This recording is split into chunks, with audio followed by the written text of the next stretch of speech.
السلام علیکم ورحمۃ اللہ وبرکاتہ۔ ناظرین اکرام، اسلامی معلومات چینل سے میں سید وسیع الدین آپ تمام حضرات سے گزارش ہے کہ میرے اس چینل کو سبسکرائب کر لیں اور لائک اور شیئر کرنا بھی نہ بھولیں تاکہ دین کی مختصر اور ضروری معلومات آپ کے علاوہ دوسروں تک بھی پہنچتی رہیں۔ الحمدللہ رب العالمین والصلاة والسلام علی سید الانبیاء والمرسلین محمد وعلی آلہ واصحابہ اجمعین، اما بعد۔ ناظرین اکرام، جیسا کہ نماز کے فرائض کا تذکرہ چل رہا ہے، اس سے پہلے نماز کے شرائط کا تذکرہ ہوا اور کل نماز کے فرائض میں سے سب سے پہلا فرض تکبیر تحریمہ کے سلسلے میں کچھ گفتگو کرنی ہے، کچھ اہم اور ضروری باتیں بتانی ہیں، اس لیے کہ تکبیر تحریمہ نماز کی شروعات ہے۔ اگر خدا نخواستہ تکبیر تحریمہ ہی میں ہم نے غلطی کر دی تو ہماری نماز سرے سے شروع ہی نہیں ہوئی، اور اگر تکبیر تحریمہ ہم نے صحیح کہہ لی اور اس کے بعد کی تکبیرات جتنی ہیں، یہ ساری تکبیرات کہی جاتی ہیں، ان تمام تکبیرات میں اگر کچھ غلطیاں ایسی ہیں، اگر وہ غلطیاں ہم سے سرزد ہو گئیں تو یا تو ہماری نماز فاسد ہو جائے گی یا سرے سے ہماری نماز شروع ہی نہ ہوگی، چاہے ہم کتنے بھی اچھے ڈھنگ سے اچھے طریقے سے نماز کو ادا کرنے کی کوشش کریں۔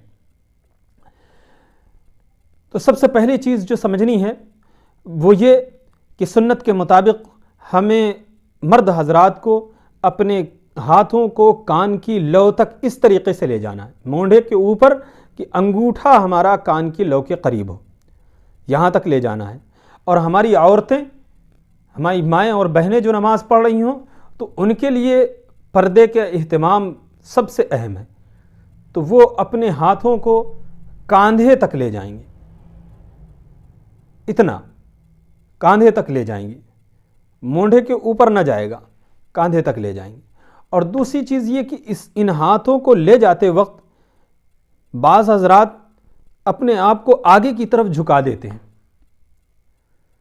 تو جھک کر کے نہیں، بالکل سیدھا کھڑا ہو کر کے ہمیں تکبیر کہنی ہے، جھک کر کے تکبیر نہیں کہنی،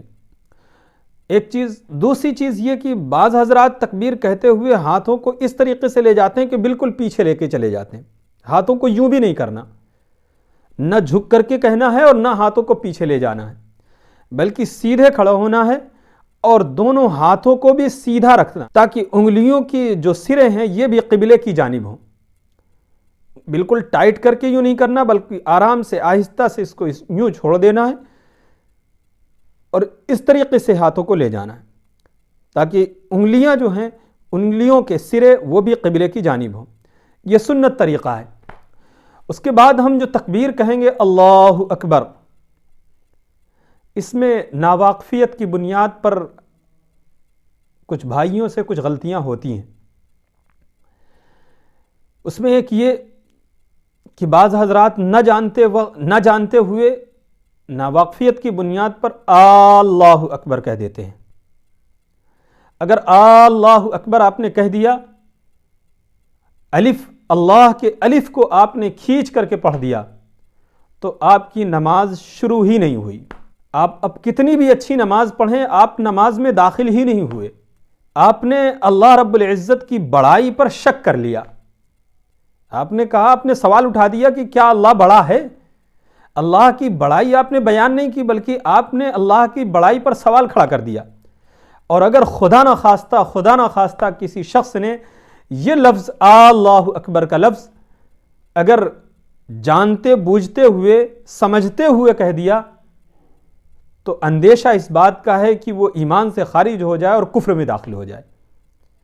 اس لیے کہ اس نے اللہ رب العزت کی کبریائی پر، اس کی بڑائی پر شک کیا، اس پر سوال اٹھایا،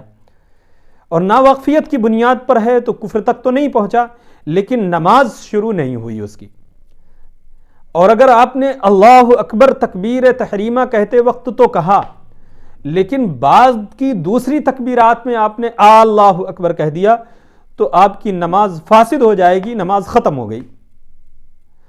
اچھا، ایک غلطی یہ ہوئی۔ دوسری غلطی یہ کہ اگر آپ نے اللہ اکبر تو کہا، اللہ تو صحیح کہا، اللہ اکبر کہہ دیا، با کے لفظ کو کھینچ دیا، با میں الف کو داخل کر دیا تو بھی آپ کی نماز فاسد ہو جائے گی۔ یہ دونوں غلطیاں ایسی ہیں، اگر آپ نے یہ غلطیاں تکبیر تحریمہ کے وقت کر دیں تو آپ کی نماز ہی شروع ہی نہیں ہوئی، اور اگر آپ نے بعد کی تکبیرات میں یہ غلطیاں کی تو آپ کی نماز تو شروع ہوئی لیکن وہ نماز فاسد ہو گئی، ختم ہو گئی۔ تو یہ دو سب سے اہم غلطی